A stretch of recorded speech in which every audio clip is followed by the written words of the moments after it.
não somos totalmente livres para nos apaixonar. Soa estranho, não é? Hoje eu trouxe aqui para vocês o conceito de química esquemática. Esse fenômeno que é essencial, primordial que a gente entenda se quisermos trabalhar com relacionamentos e casais. O que seria então a química esquemática? Tá, vamos imaginar a química esquemática como uma espécie de radar. O nosso cérebro, ele busca o quê? Familiaridade. Então, nós vamos nos conectar, buscar nos conectar com aquilo que nos é familiar, tanto em sensações como em sentimentos. Agora vamos entender um pouquinho como seriam essa conexão. Ela seria benéfica, ela seria maléfica, como é que seria isso? Vamos lá. É o seguinte, a química esquemática, ela funciona mais ou menos da seguinte maneira. Quando nós somos crianças, adolescentes, adultos jovens, nós estamos ali colecionando memórias, experiências. Nem sempre essas memórias e essas experiências são saudáveis. Muitas vezes elas foram difíceis, desafiadoras, dolorosas, tóxicas e muitas vezes violentas. Tá? Então, nem todo mundo teve uma história de vida saudável com a família. Nem todo mundo cresceu em um ambiente saudável. Nem todo mundo tem histórias dos primeiros relacionamentos. Sabe aquele namoradinho de infância? Pois é, que foi legal, certo? E aí, qual é a tendência? Se nós vivemos nesse ambiente disfuncional, invalidante, os nossos padrões, aquilo que a gente conhece, é disfuncional, é invalidante, né? Então, nossas crenças, o que achamos que merecemos, essas histórias de dores, essas sensações que vivemos no passado, nós sentimos uma necessidade inconsciente de corrigir essas histórias de dores. Então, imagine que você viveu em um ambiente onde você não teve as suas necessidades emocionais supridas. Você não se sentia amparado, você não se sentia ouvido, validado, muitas vezes você se sentiu abandonado, tá? E aí, é essa sensação que reverbera aqui. Qual é o nosso intuito inconsciente? Tentar nos sentir amado por aquelas pessoas que parece que não gostaram da gente, nunca nos deram atenção. Então, quando a gente está conhecendo um relacionamento, é muito atrativo aquela pessoa que parece que não está completamente disponível para nós. Ou que tem uma postura que nos causam essas sensações familiares, essas sensações que a gente já conhece, de dor, de rejeição, de abandono, né? Mas ao mesmo tempo nós sentimos uma atração absurda por essa pessoa. E esse rebuliço emocional é confundido com paixão e amor. E aí tendemos a repetir a história de dor, a reavivar as dores e os sofrimentos do passado.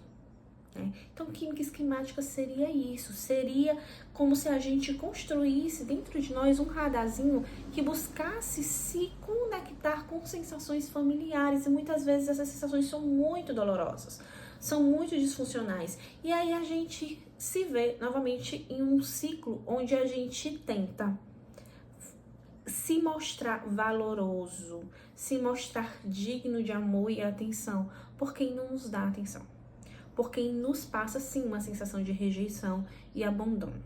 E isso nos leva a uma montanha-russa emocional que a gente não tem consciência se trata de amor e paixão, tá? Mas a gente compra isso. E aí, no final das contas, nós temos ali a perpetuação de histórias difíceis, histórias dolorosas.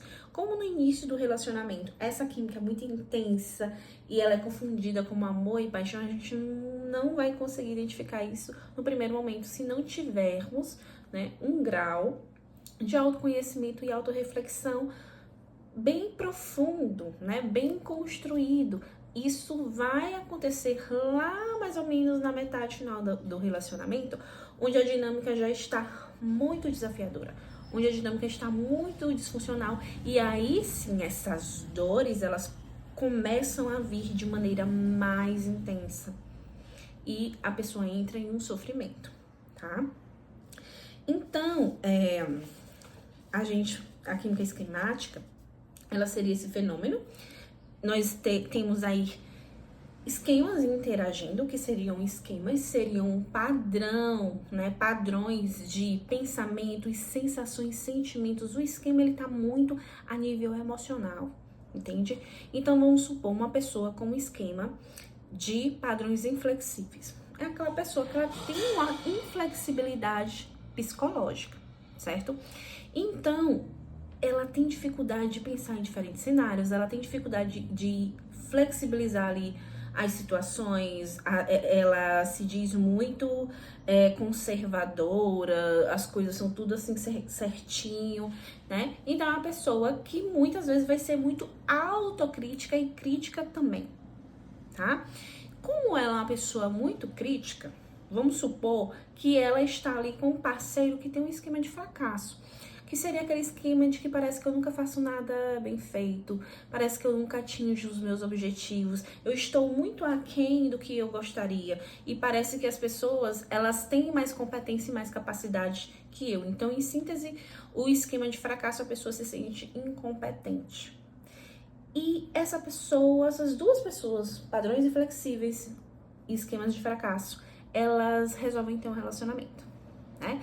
No início, a química esquemática ali, ela é intensa. Aquela pessoa com padrões inflexíveis, ela sente que está ensinando algo para aquela outra pessoa de esquemas de fracasso. Ela sente que está ensinando, ela está cuidando, ela está provendo, né? E, ao mesmo tempo, aquela com esquemas de fracasso, ela se sente ali naquele primeiro momento protegida, etc. Só que de algum modo, um pouquinho lá na frente, vão começar as críticas. Então, esse aqui, de esquema de padrões inflexíveis, qual é a tendência? A tendência é ele agir como um coordenador e um professor dentro da relação. Então, ele vai estar dizendo o que é certo, o que é errado, o que deveria ser, o que não deveria ser, é para fazer assim, é para fazer errado, é para fazer assim, assado, você sempre age assim, você é isso, você é aquilo. E essa pessoa com esquema de fracasso, ela vai começar a se sentir o quê? Incompetente, burra, inadequada, né? Ela vai começar a se sentir assim com as crenças frequentes. Então, enquanto aquela pessoa de padrões inflexíveis que está ali como um coordenador, ele vai começar a se sentir sufocado, porque ele mesmo não acredita na competência do parceiro ou da parceira para ajudá-lo, a tendência dele é centralizar as coisas para ele, então ele vai querer resolver tudo, né? Enquanto isso, a outra vai sentir um fracasso. Então, eu não consigo resolver nada.